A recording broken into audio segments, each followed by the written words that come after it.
داخل هاي الشنطة اكو شي راح يكلفك تقريبا $350، لكن هل هذا الشي إلك؟ تابع المقطع النهاية.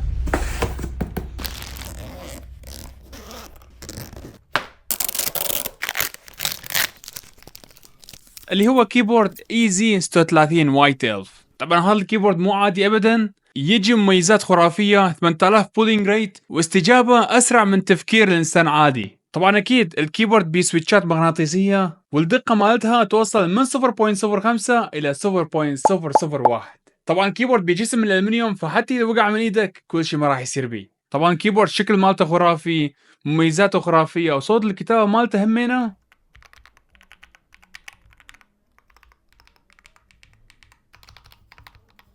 خرافي. وبس على ما تعرفون سرعة الكيبورد ايش قد سريعة، تابع هاي اللقطة.